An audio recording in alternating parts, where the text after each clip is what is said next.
Section 31. Vaisampayana said, O mighty king, entering into King Virata's service and dwelling in disguise in his excellent city, the high-souled Pandavas of immeasurable prowess completed the promised period of non-discovery. And after Kichaka had been slain, that slayer of hostile heroes, the mighty King Virata began to rest his hopes on the sons of Kunti. And it was on the expiry of the 13th year of their exile, O Bharata, that Suserman seized Virata's cattle by thousands. And when the cattle had been seized, the herdsmen of Virata came with great speed to the city and saw his sovereign, the king of Matsyas, seated on the throne in the midst of wise counselors, and those bulls among men, the sons of Pandu, and surrounded by brave warriors, decked with earrings and bracelets. And appearing before that enhancer of his dominion, King Virata, seated in court, the herdsmen bowed down unto him and addressed him, saying, O foremost of kings, defeating and humiliating us in battle along with our friends, the Trigartas are seizing thy cattle by hundreds and by thousands. Do thou, therefore, speedily rescue them. Oh, see that they are not lost to thee.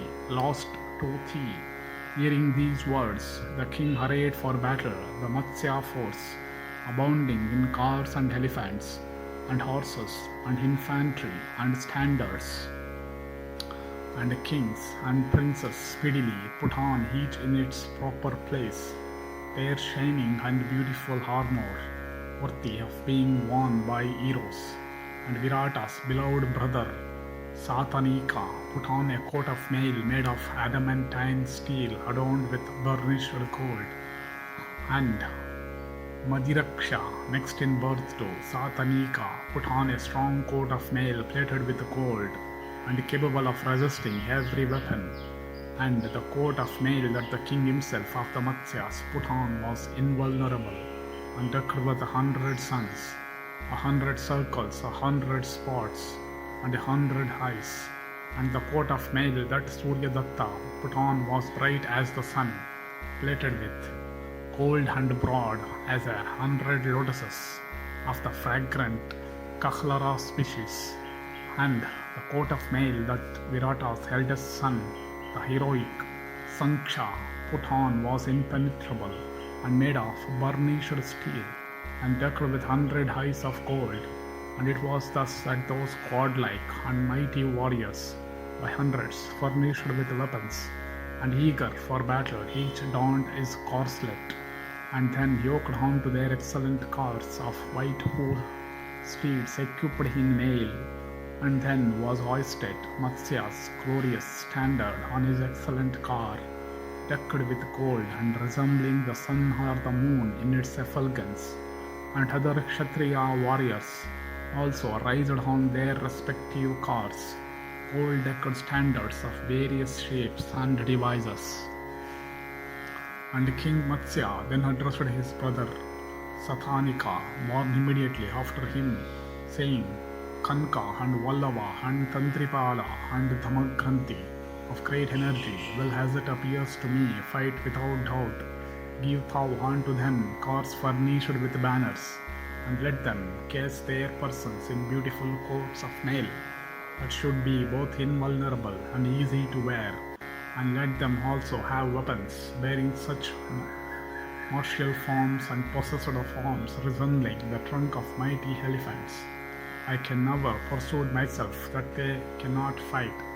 Hearing these words of the king, Satanika, O monarch, immediately ordered cars for those sons of Pritha, which the royal Yudhishthira and Bhima and Nakula and Sahadeva, and commanded by the king the charioteers with cheerful hearts.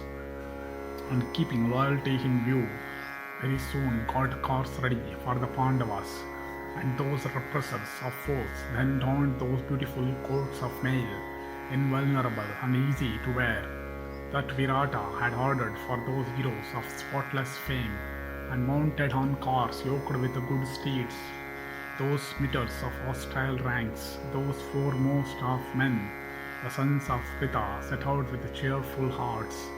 Indeed, those mighty warriors skilled in fight, those bulls of the Kuru race and sons of Pandu, those four heroic brothers possessed of prowess, incapable of being baffled, mounting on cars decked with gold, together set out following Virata's wake, and infuriate elephants of terrible mien, full 60 years of age, with shapely tusks and rent temples, and juice trickling down and looking on that account like cloud pouring rain, and mounted by trained warriors skilled in fight, followed the king like unto moving hills.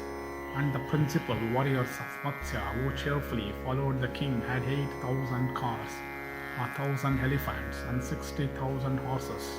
And O bull among the Bharatas, that force of Virata, O king, as it marched forth, marking the footprints of the cattle, looked exceedingly beautiful, and on its march that foremost of armies, owned by Virata, crowded with soldiers armed with strong weapons, and abounding in elephants, horses, and cars, looked really splendid. Thus ends the 31st section in the Go-harana Parva of the Virata Parva.